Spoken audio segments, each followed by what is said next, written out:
อันหนึ่งอยู่โรงพยาบาลเพื่อนในถามว่าเงิน3,000ที่กระทรวงเทคโนโลยีให้บริษัทโทรคมอยู่ในลาวเก็บจากลูกค้านะมันก็เข้างบประมาณอยู่ว่าสันแล้ววันนี้รัฐมนตรีกระทรวงการเงินตอบบู ยังบ่ทันได้ลุล่วงกันบ่หรือแนวใดในความจริงแล้วการเก็บเงิน3,000 กีบนะได้ปีปลายเดือนแล้วได้ว่าเริ่มเก็บมาแต่เดือน3ปีกายนี้กะปีนี้เดือน6กะปี1กับ3เดือนเฮามาคิดไล่ลิ้นๆเนาะคิดไล่ลิ้นผู้ใช้เบอร์โทรศัพท์อยู่ทั่วประเทศนี่นะมี6 ล้านกว่าคนในจำนวน7 ล้านคนพลเมืองลาวทั้งหมดนะมี6 ล้านกว่าเลขไม้เลขไม้หนึ่งก็3,000 กีบเดือนหนึ่งก็สิได้อยู่20ปลายตือน้อยๆปีหนึ่งก็200ตือแล้วเงินจำนวนนี้เพิ่นก็ระบุชัดเจนอยู่ในข้อตกลงตั้งแต่เบื้องต้นแล้วว่าเป็นค่ารักษาความปลอดภัยแต่บ่ฮู้ว่ารักษาความปลอดภัยแนวใดเนาะมิจฉาชีพก็ยังมีเต็มแล้วก็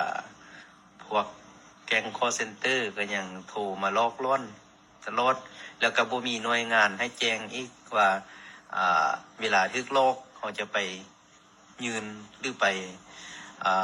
แจ้งกับให้ไป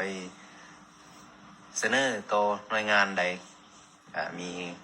ข้อเรียกร้องเรียนแนวใดเขาก็ปีกว่าล่ะเขาก็บ่ได้รับยังเห็นแต่แจ้งการเตือนภัย2 ฉบับ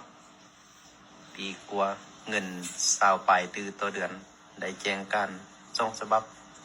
ความปลอดภัยเฮาก็ยังคือเก่าประชาชนก็ยังถูกลอกคือเก่ายังถูกมิจฉาชีพลอกเอาเงินจากธนาคารแล้วก็พวกไลฟ์สดพวกยังอยู่นำอินเทอร์เน็ตก็ยังเต็มคือเก่าบ่ฮู้ว่าค่ารักษาความปลอดภัยแนวใดก็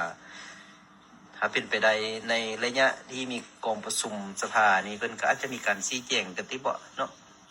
คิดว่าคือชี้แจงกันนั่นล่ะเพราะว่าคันบ่ชี้แจงก็สังคมก็สิสงสัยกันเพราะว่าเฮาบ่ฮู้ว่าเพิ่นสิเก็บไปฮอดมือใดแล้วสิต้องการเงินเท่าใดสมมุติว่าเก็บไปตลอดแบบนี้นี่ผู้เฮาก็เสียน้อยอยู่ปีนึงก็บ่หลายค่อยใส่3เบอร์ก็เดือนนึงก็ 9,000 กีบ10 เดือนก็90,000ก็แสนปลายผู้นึง ปีนึงก็แสนปลายก็บ่หลายแต่ว่าจำนวน6 ล้านกว่าคนก็เรียกว่าหลายเติบได้ 20ปลายตือเห็นยังก็ได้เลยเนาะก็น่าคิดอยู่